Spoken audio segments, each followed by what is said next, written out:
Night has fallen over Libreville, Gabon's capital. Drawn to the artificial lights of the city and the hope of an easier life, almost half the country's population is concentrated in the Gabonese metropolis.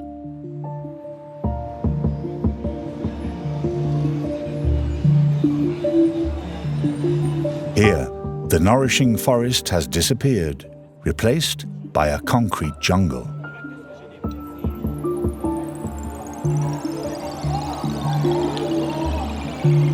The night market is the meeting point for football enthusiasts and singletons with nowhere else to go. 30-year-old Julien likes to wander there after a day's work.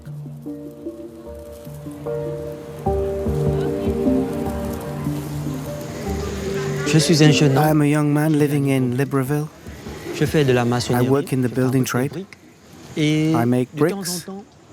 Sometimes I drink a beer with the others. That's my life in Libreville. Here people have opted for an easy life. I feel as if we've lost touch with our roots. Gabonese culture comes from the forest. Here in Libreville we have lost a sense of that. To reconnect with my culture, I'm going back to its source. Back to the forest. Tomorrow is a big day for me. I feel a bit on edge, a bit scared, because I don't know what to expect. I honestly don't know. Tomorrow I will meet my initiation father.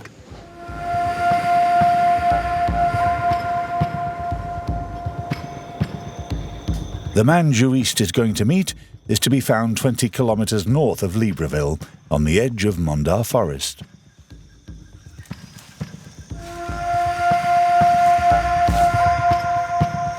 That's where Romulus lives and practices.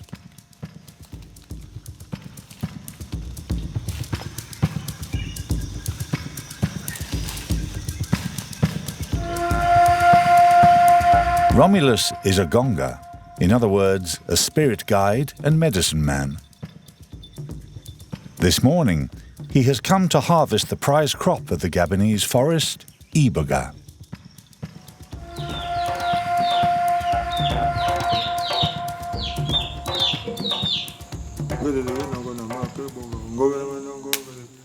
Whether dried and ground into a powder or eaten raw, iboga acts as a stimulant for anyone ingesting it in small quantities, and when taken in strong doses, it provokes powerful visions. In a lot of countries, iboga is considered to be a dangerous hallucinogenic drug.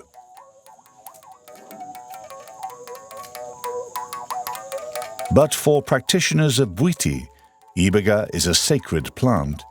It is a precious key which opens doors to the future and the spirit world.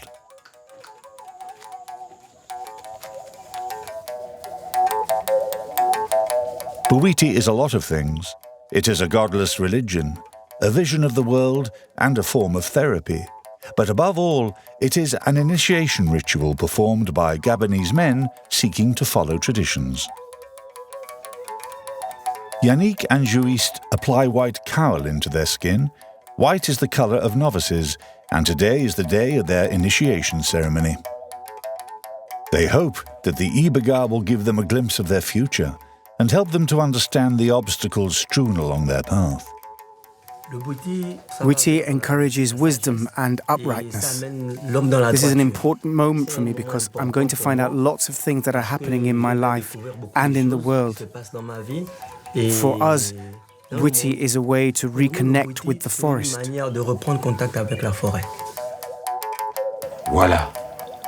The time has come for you to meet the river spirits. Iboga is our way of communing with our ancestors. The spirits you meet must smell the sacred plant on your breath. It is time for the crossing. It is time to eat the iboga root. To the initiates, Romulus administers a small dose of iboga root, ground to a powder.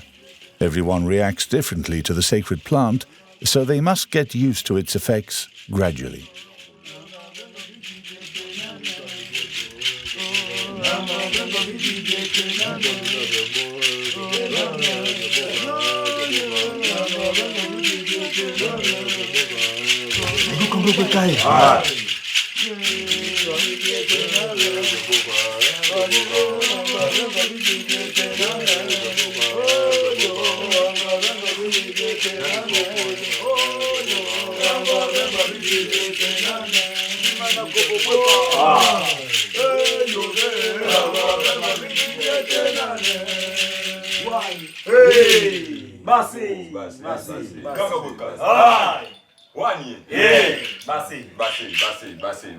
Maintenant, We finished getting ready.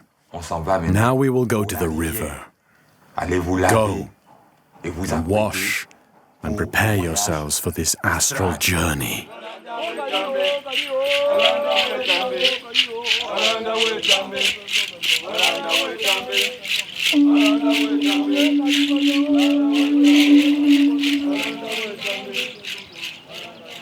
Bien. Right, we have arrived at the river. Quand tu arrives à face, When you come into contact with te Iboga, laver, pour te purifier. first we must wash you to purify you physically and spiritually.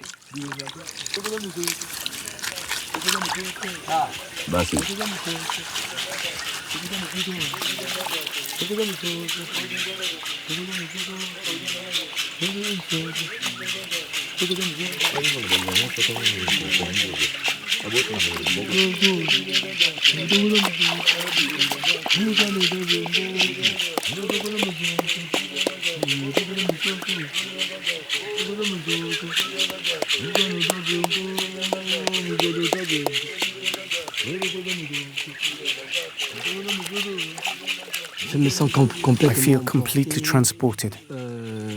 I've got shivers running down my spine. I'm trembling. I feel a presence. I sense that there are people around me, watching me. The river spirit, for example. He has spoken to me. He has spoken to me from the forest. You are now facing Bwiti. You must tell me what you see in the water. The forest is full of spirits, and they like people who've taken Iboga. When they know you've taken Iboga, they try to appear to you. I can see them. Right this minute, I can see them. Now it's your turn to speak. On that palm tree over there, I can see the face of a man with a painted face. He's got a red hat on his head, and next to him there is a duck.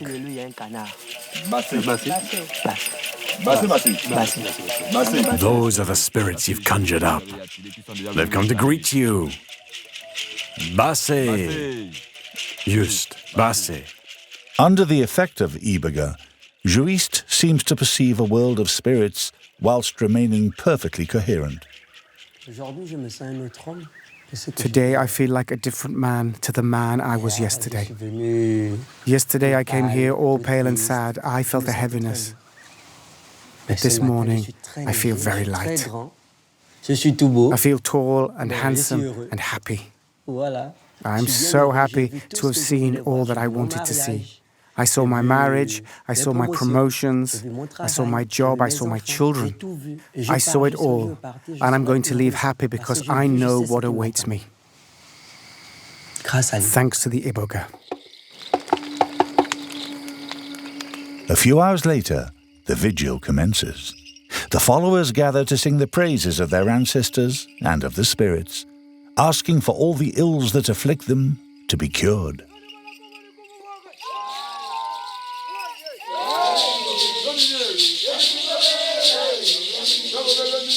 Inside the temple, men and women gather round the Gonga Amisoko, or master healers. Tonight, Romulus is leading the ceremony for these young initiates. They are now ready to swallow the Iboga bark gathered that morning. It will be a big enough dose to open their minds to the spirit world forever.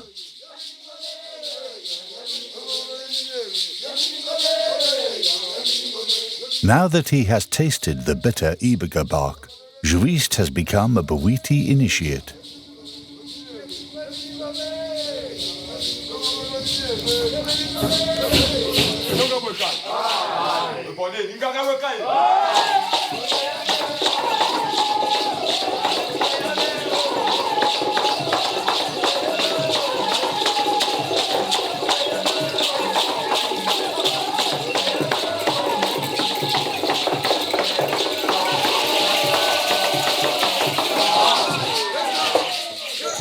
The young initiates come from the city.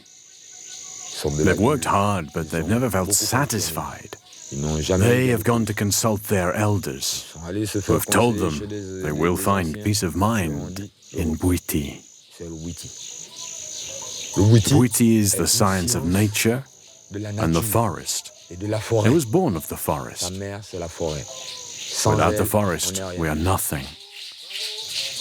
Modernization tricks us, it blinds us. It's as simple as that. Because a true Gabonese man is what you see before you. This is what a typical Gabonese man looks like. Going back to your roots by reconnecting with the forest, the close link that exists between tradition and the forest can be explained by the country's geography. Situated in Central Africa, Gabon is a small country covering 270,000 square kilometers. It is almost entirely covered by tropical rainforest. The density of the vegetation and the rudimentary road network have driven 90% of Gabonese people to the coast or along the rivers, which for a long time were the only means of transport. That is the case for the capital, Libreville, and for Port Gentil, but also for the small town of Lambaréné, on the banks of the Ogwe River. Lambaréné is famous for this legendary place, the Albert Schweitzer Hospital. Over 100 years ago, in this shabby-looking bush hospital, two ideas were invented that were revolutionary for the time: humanitarian engagement and a respect for the environment.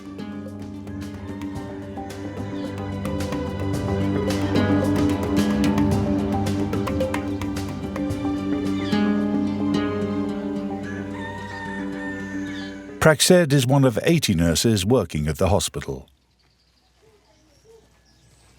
I'm going to shave your beard off because you can't do it yourself. There. You're going to be so handsome. You'll have women eyeing you up. Isn't that right, Johnny? Today's going to be your lucky day. This gentleman suffers from psychomotor retardation. He has severe learning difficulties. He even has difficulty answering certain questions. He has been here since he was born. The foundation takes care of this man and his family. There. Now wash yourself. Well, give that a good wash. That's it. Give it a good wash. Otherwise, when you pass people, they'll say, "Umba smells bad," and we don't want that. Hello.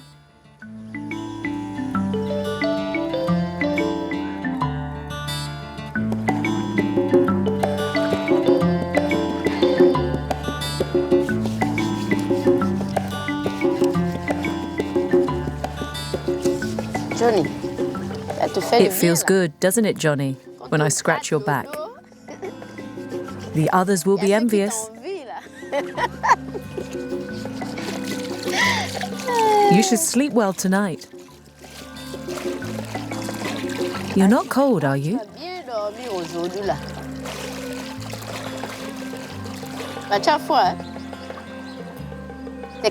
I love this guy. He has watched me grow up since I was a baby. We had a good relationship with him and his mother. They were our closest neighbours. Praxed, a nurse and the daughter of a lab assistant, has lived her whole life here. Because this hospital is, above all, a place to live. It is the hospital village that Dr. Albert Schweitzer, the man who built it, always dreamed of.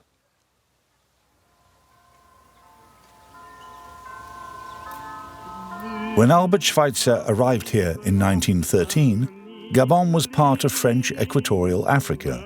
Newly qualified as a doctor and steeped in the Christian faith, This young utopian wanted to expiate the crimes of colonization and help to relieve some of the suffering in Africa. It was in Lamborghini, on the edge of the virgin forest, as he later wrote, that he decided to build his ideal hospital. It was to be a free clinic, designed to be like an African village, where the families of patients would actively participate in the care and healing of the sick, a place where all life would be sacred, whether human or animal. Schweitzer laid the foundations for humanitarian action and cultivated an ecological conscience that he called reverence for life. 40 years later, in the 1950s, the good doctor became a global superstar, and his hospital received donations from all over the world. In 1952, Schweitzer won a Nobel Prize, and with a $33,000 grant, funded the construction of a building for patients with leprosy called the Village Lumière. Praxed is expected there today, more than 50 years after Schweitzer's death. Hello. Ah, there you are. I'll see if I have any medicine for you over there.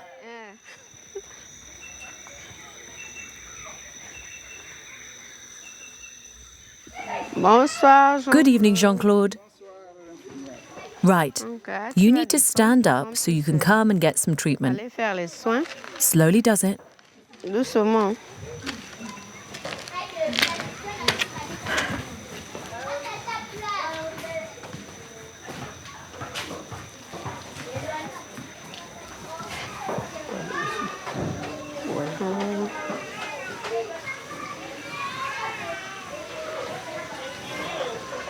Jean-Claude, who suffers from leprosy, has lived in Village Lumière since 1978. You've got some pus in there. He worked for a number of years as a lab assistant here before retiring. Oh, you'll have to be brave. I'm going to apply some pressure. There. It had to be done. It's starting to swell again. After Schweitzer's death, Village Lumière gradually went downhill and emptied out. Today, its dilapidated buildings only house 4 patients suffering from leprosy. The people who now live in the Village Lumière are either descendants of lepers or squatters who just showed up one morning. They found the houses empty and stayed on. They like it here, but they can't stand the sight of the lepers, who they see as untouchables. If they could find a way to throw them out of the village, they would do so. You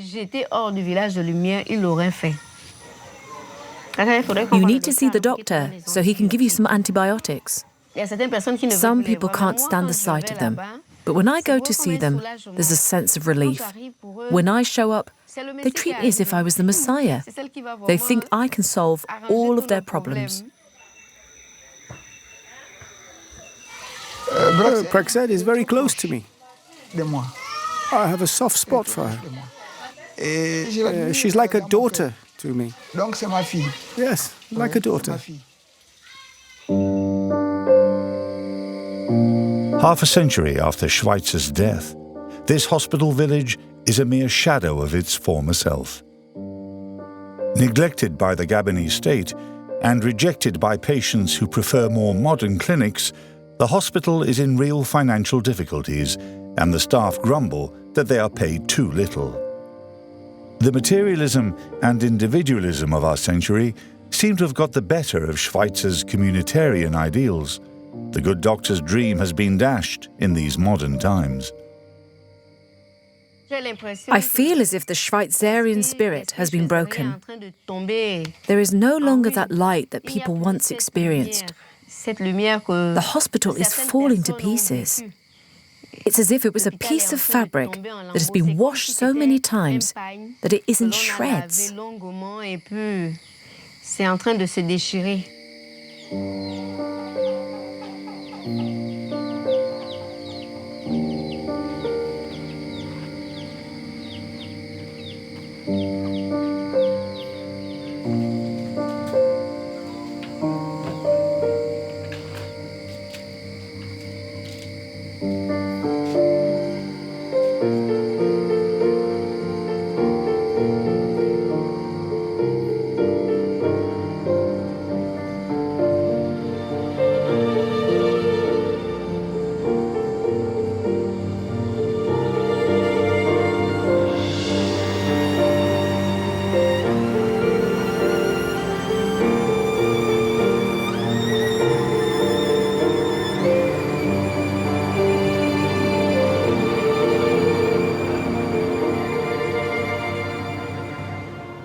Hello, everyone.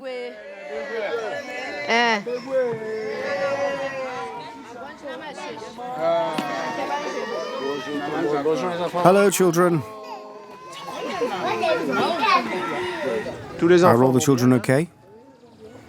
Just like Schweitzer in his day, Arnaud Flamand left the comfort of his native France to settle in Lambaréné and lend a hand where it was most needed. Today, he is part of the Mother and Child Protection Team, and every week he goes to meet mothers and their children in remote villages. Regarde le docteur.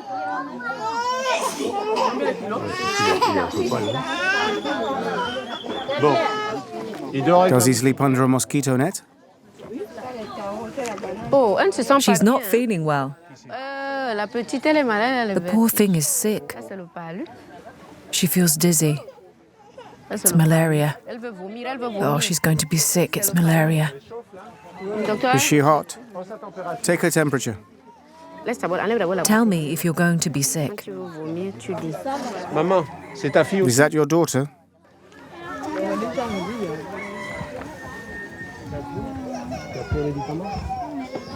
Elle a anémie. She's anemic.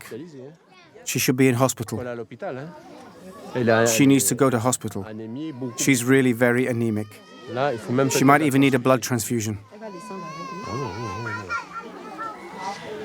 La santé Community healthcare is one of Dr. Albert Schweitzer's legacies. qui a He invented the model for the integrated hospital. de l'hôpital intégré. Alors, hôpital intégré, That means a hospital that is integrated with the environment, intégré integrated with the population that makes up that environment, environnement. integrated in terms of the diseases it treats. Donc, en venant, Working closely with the people brings them relief on les soulage. and helps prevent certain degenerative diseases. Certaines maladies qui peuvent Even a dégénérer, slight case of malaria can quickly become serious. devenir, By treating it as early as possible, you can stop the situation from degenerating. on arrive à empêcher que la situation dégénère. Tu veux t'asseoir Do you want to sit down there? You'll be comfortable, no? By bringing medicine to these remote villages, the doctors and nurses from the Schweitzer hospital are helping to keep people in their native environment. It's a way of fighting this rural exodus which has emptied the Gabonese forest. A hospital which maintains the link between humans and their natural habitat was Dr. Schweitzer's vision.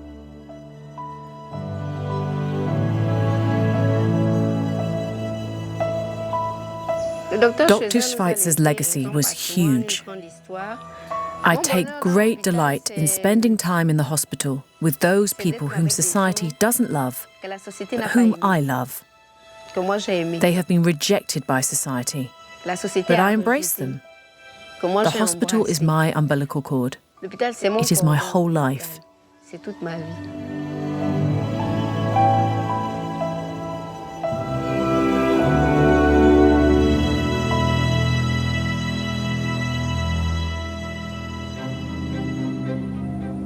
Southeast of Lambaréné, down to the Congolese border in the south, lie the Mayombe and Chailloux mountain ranges, where a hilly landscape and lush vegetation have curbed human expansion.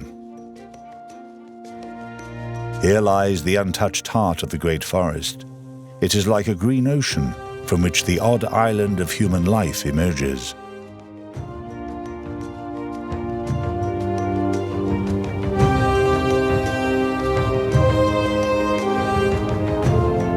This is one of the last refuges of the Babongo pygmies who are native to Gabon. Once nomadic, the Babongo people have now settled here and they practice subsistence farming. But their society is still structured around fishing, hunting and harvesting, all that the forest has to offer. Kombo is 33 years old. He is one of the best hunters in his village. We have come into the forest in search of a creeper known as monai. Monai is the poison we use for hunting. But while we're in the forest, we can pick up other things. These silkworms, for example, if they're plump enough, we can take them back to the village to eat. Oh, they're only small.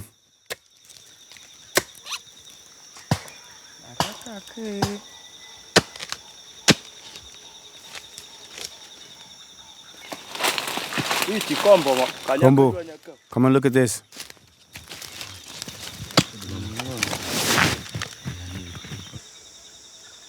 The forest's very important to us because it nourishes us. We can find everything we need for survival in the forest.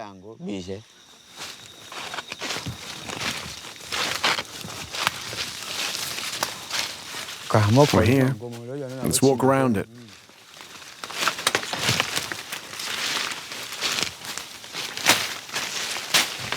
It's at the base of this monai creeper that the poison is at its most powerful.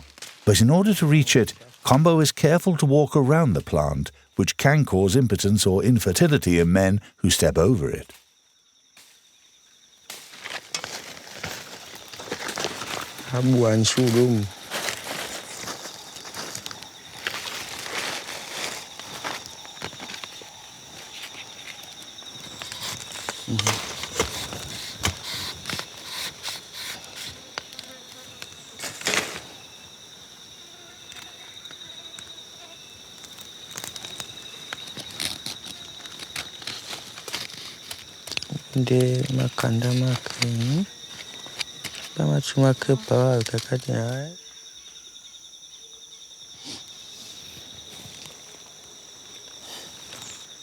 If you have a tiny wound and you touch that, you're stuffed. There, we got enough here. Don't leave that stick lying around. No, I'm going to plant it in the ground. Animals come here. If one of them licks the poison off that stick, they'll die on the spot. We kill animals to eat them, not to leave them rotting in the forest. I don't like that. We're the guardians of this place. We must avoid waste in the forest.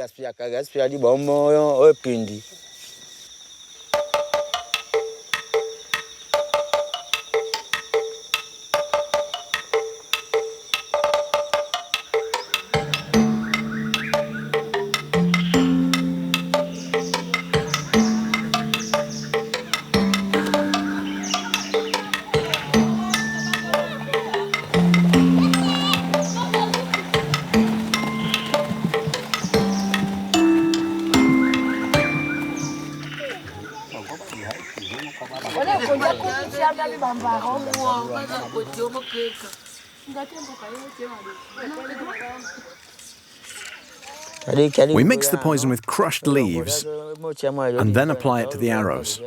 Then we go hunting with the poisoned arrows. This technique has been passed on by our ancestors. Before he died, my uncle took me into the forest to teach me how to harvest and prepare the monai. In theory, in Gabon's pygmy community, any man can prepare poison to go hunting with.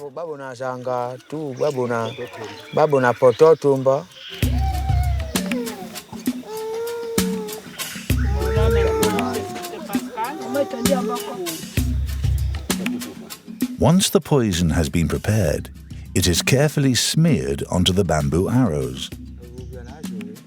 The poison tip is then dried over the fire so that it sticks to the wood better.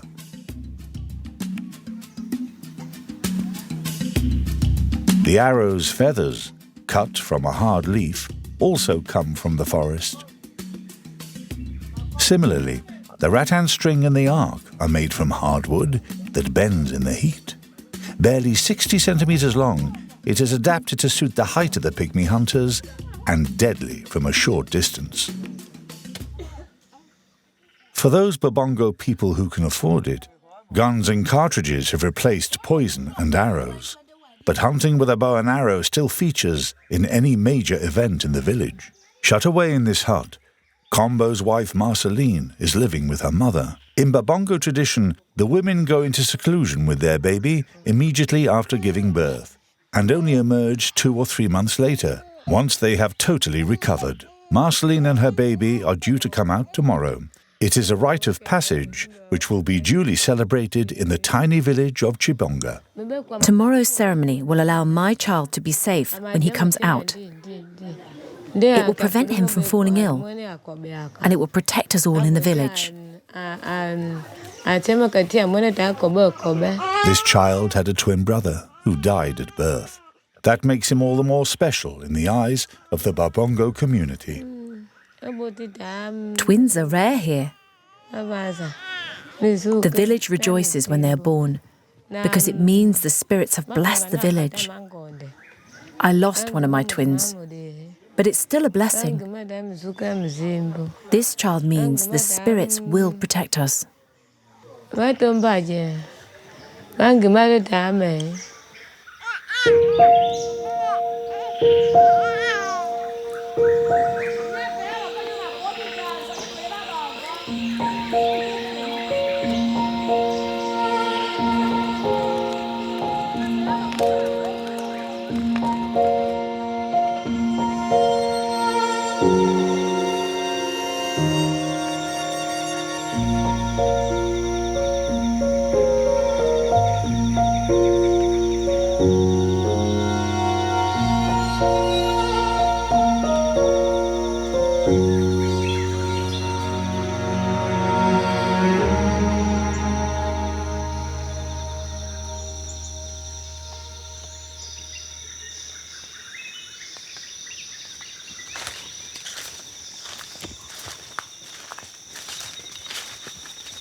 We're well into the dry season, and the rivers have dried up.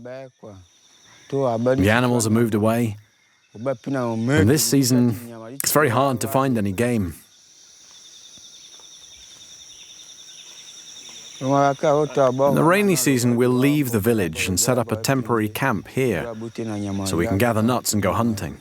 We'll stay here for 2 or 3 months, and then we'll return to the village once we've killed enough game to see us through the dry season. We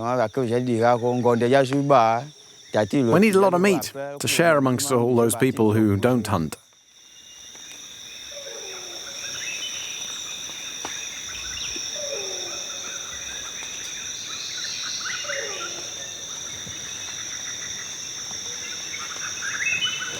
A monkey. A monkey. Monkey.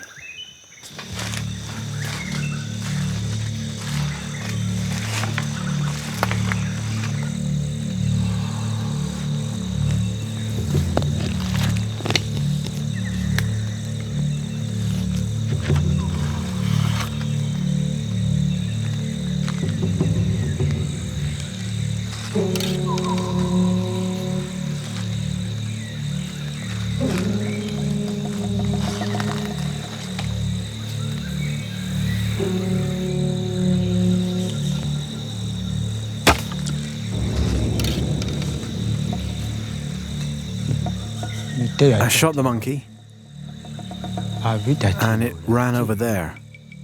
It's between the branches and the creepers. It stopped. It's still hanging up there. It's dead. Yeah, I think it's dead. The poison, which acts instantly once it gets into the bloodstream, has killed the prey in less than a minute. It is a moustached guenon, a common species which is not endangered. Combo has shot a master stroke, with the arrow landing between its eyes. Yeah, it's very important for the village to have skillful hunters, because the game is shared amongst the whole community. A hunter can't eat alone because that'd frustrate the others. And then when they kill something, they won't share it either. That would mean the end of harmony in the Babongo community.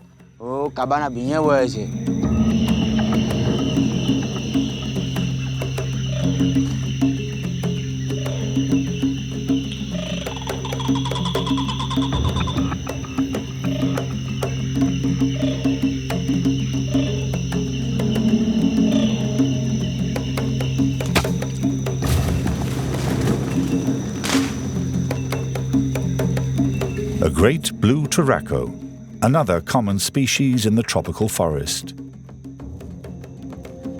It's been a good day's hunting. The whole community will benefit.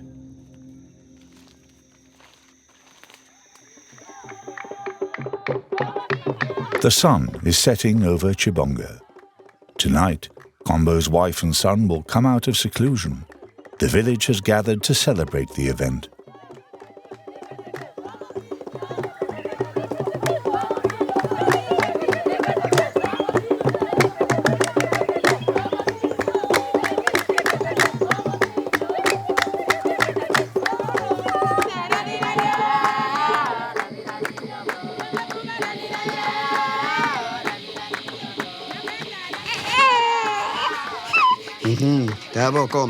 Combo, here is your wife and child. Keep them safe. The spirits will protect you.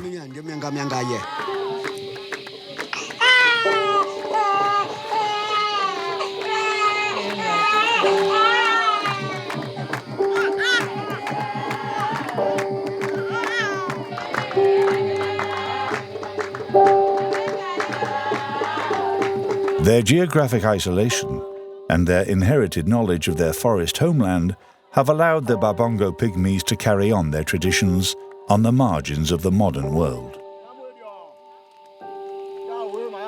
But the modern world is catching up with them.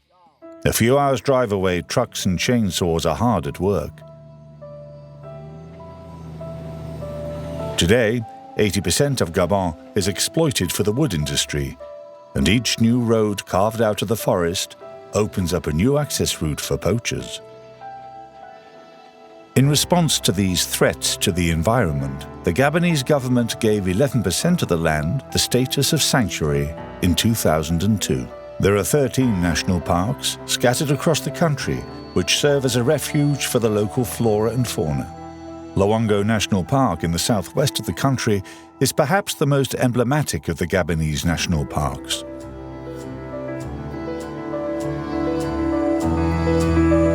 "1,500 square kilometers of beaches, lagoons, mangrove swamps and forest have earned Luongo the nickname of the last African Eden."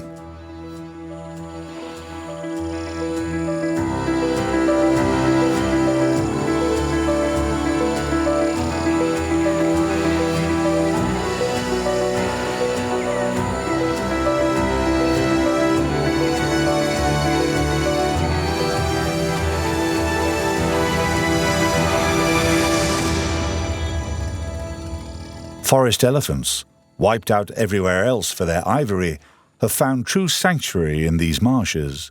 Their trunks, which they use like snorkels, allow them to reach the deepest channels. Sonia, a Spanish primatologist posted to Luongo, is making the most of a few hours of free time. Go slowly now. We're getting close. Don't worry, it's going to be fine.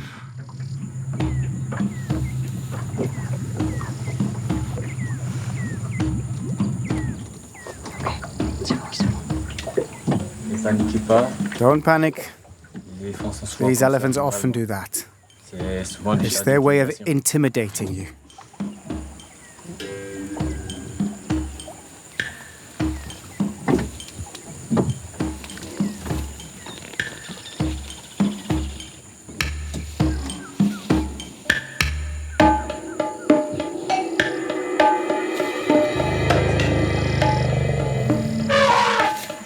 Okay, Carl, that will do.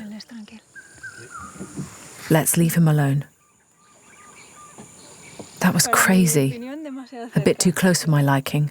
But it's incredible to see one from so close up. No one would believe me back at the camp.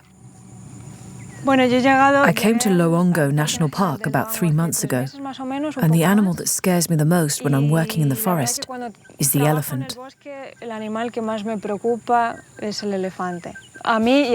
My team and I are always careful not to come face to face with an elephant. They can be aggressive, and usually as soon as they see us, they charge. You have to be wary of them all the time. Then, after the elephants, it's the gorillas, of course. When a large silverback male charges at you, it's very frightening.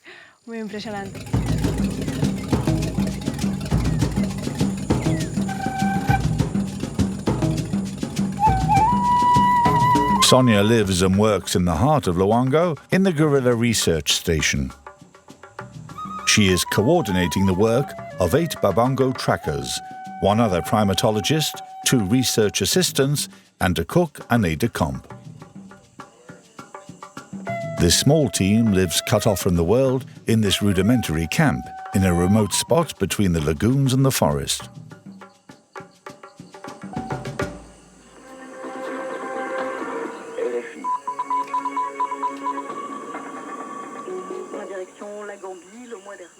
Life at the camp is very simple. Our basic needs are covered. We have a room for privacy with a bed, but no luxuries.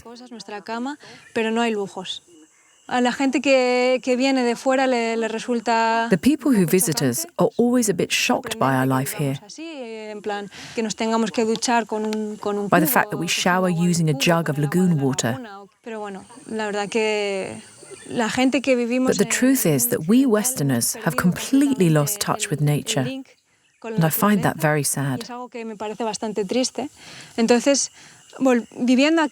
By living here, I feel as if I'm reconnecting with nature a bit.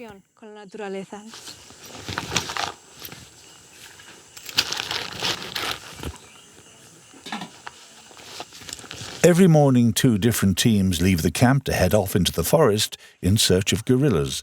Their aim is to try to establish and maintain contact, with a view to gaining a better understanding of how the gorillas of the plains behave.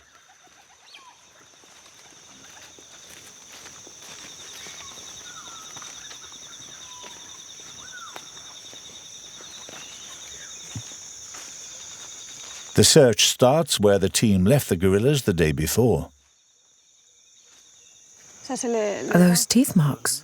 Yes. From gorillas? Yes. So you left them here yesterday? No, we left them over there. So perhaps they've come back, looking for food. Yes, in search of food. We have just arrived at the gorillas' feeding ground. This isn't exactly where we left the group yesterday.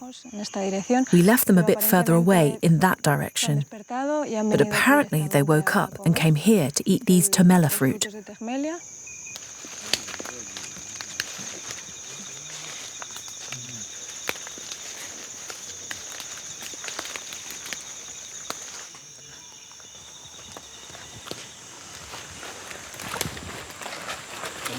These footprints are from this morning.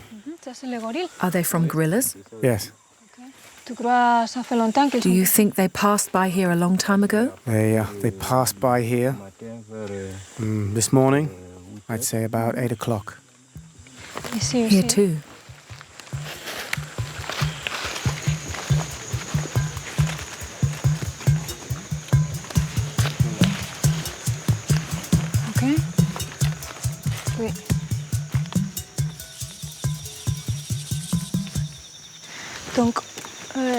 Right. So let's put our masks on, okay?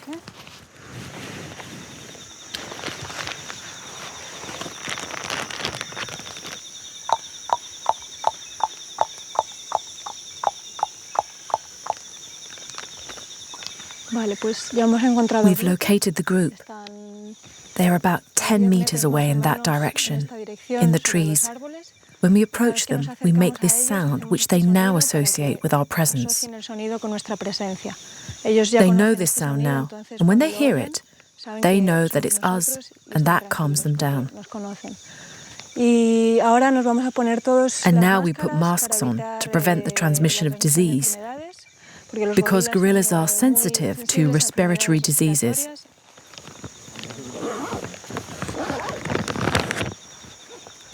We are going to approach the group slowly, because even if we can see individuals in the trees, we don't know where the silverback is. To avoid any aggressive behaviour, it's important to keep the dominant male in sight and to circumnavigate the group.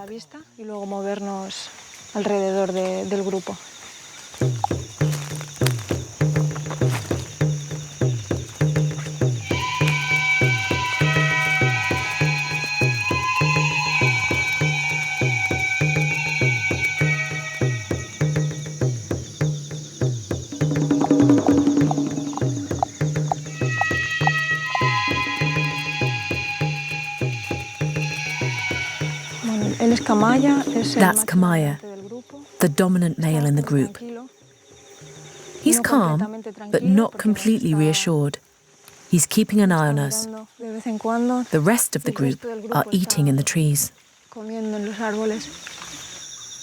The social interaction between adult gorillas seems to be very limited and remains a mystery to scientists. We know that the silverback dominates the group, but scientists have had a hard time trying to decipher the subordinate relationships that exist between other members of the family. When fruit falls off a tree, it should, in theory, go to the nearest dominant male. Jean-Pierre, don't move. No. Don't move, Jean-Pierre. Don't move. But with gorillas, as with humans, the weakest can walk off with the prize if they happen to be the fastest or the most reckless.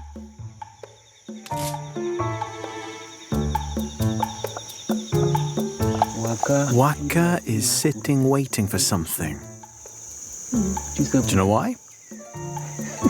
There's a fruit there. There's a fruit right next to him. Since Kamaya is there, he's hesitating. He's pretending to be looking for something. Yeah, he's pretending to be looking for something on the ground. He's scratching the leaves.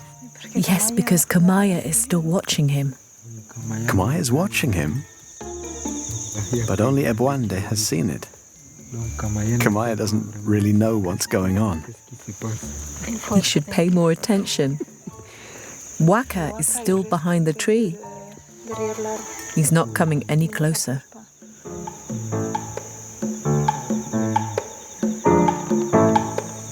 Ebwande is dominant over Waka. Yes. Kamaya, Ebwande, Waka. That's it.